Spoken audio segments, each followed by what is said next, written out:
हाँ जी, तो नमस्कार। आप सब कैसे हैं? उम्मीद करते हैं कि आप सब बहुत ही अच्छे होंगे। बच्चों, आज हम हिंदी लेकर आए हैं। आप लोग बताइए कि हिंदी में आप लोगों को कितनी बुक रहता है? बोले सर 2 बुक रहता है। एक होता है गोधुली और एक होता है वर्णिका। बच्चों, हम क्या पढ़ रहे हैं? हम पढ़ रहे हैं वर्णिका। वर्णिका में चैप्टर 1 में है दही वाली मगम्मा, दही वाली मगम्मा। इसमें हम क्या पढ़ने वाले बच्चों? सब्जेक्टिव पढ़ने वाले हैं।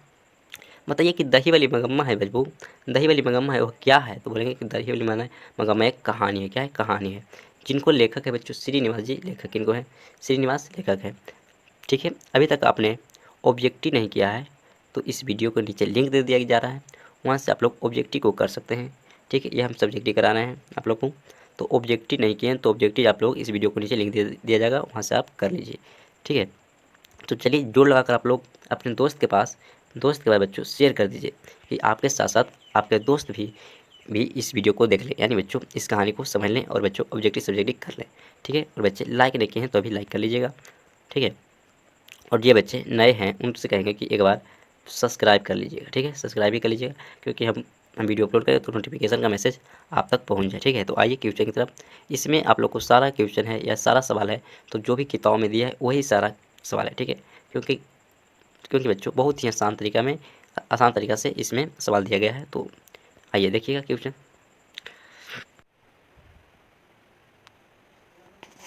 आइए, पहला क्वेश्चन बोला गया है बाबू कि मगम्मा मगम्मा का अपनी बहू के साथ किस बात को लेकर विवाद था।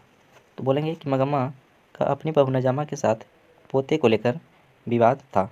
मगम्मा के बेटे को भी उसकी बहू अपने बस में रखना चाहती थी, इसीलिए दोनों में हमेशा विवाद होते रहता था। लिखा जाएगा तो बाबू यस सर लिखिए कि यस सर लिखा जाएगा। ठीक है, चलिए आगे चलते हैं, दूसरे क्वेश्चन में चलते हैं जी। दूसरा क्वेश्चन बोला गया है कि रगम्पा कौन था और वह मगम्मा से क्या चाहता था।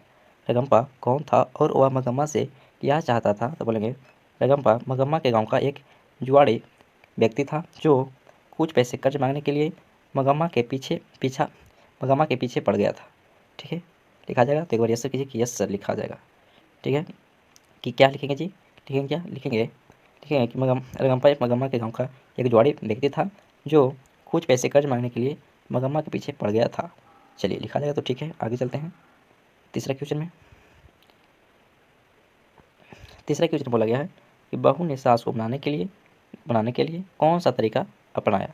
लिखेंगे कि नजमा ने अपने सास को मनाने के लिए, अच्छा सॉरी गलती हो गया, ऐसे नजमा ने अपने सास मगम्मा को मनाने के लिए अपने बेटे को सास के पास भेज दिया था, जिसके बाद सास भी मान गई।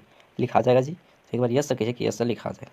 ठीक है, बच्चे अभी तक शेयर नहीं किए हैं तो जल्दी से आप लोग शेयर कर दीजिए और बच्चे लाइक भी कर दीजिए जी। ठीक है, लाइक भी कर दीजिए। चलिए आगे चलते हैं चौथा क्वेश्चन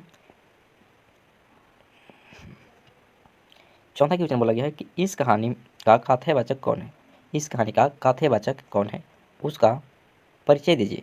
लिखेंगे कि इस कहानी का कथावाचक मास्तिक ब्रैकेट्स अहंगार हैं, जिनका जन्म 6 जून 1891 ईस्वी में कर्नाटक के कोलार में हुआ था। वह कन्नड़ साहित्य में से एक सर्वाधिक प्रतिष्ठा रचनाकार में से एक है। ठीक है, एक है। उनका कविता, नाटक और बच्चे आगे तो कहते हैं और यहाँ आ गया आलोचन, जीवन चरित्र आदि सभी में महत्वपूर्ण योगदान रहा था। पूछा कौन कौन महत्वपूर्ण योगदान रहा था।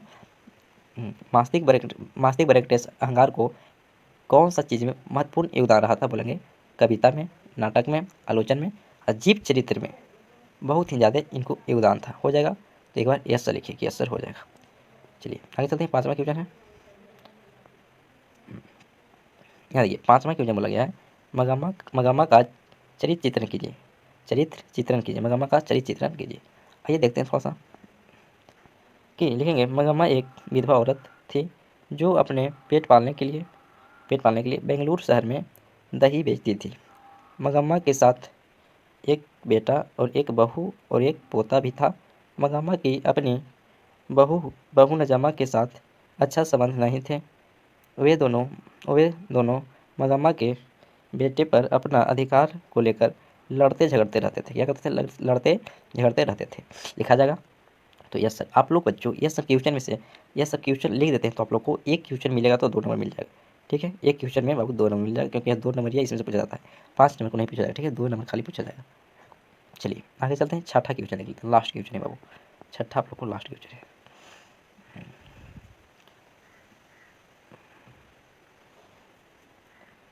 बोला गया है बाबू, दही वाली मगम्मा कहानी का सारांश प्रस्तुत कीजिए।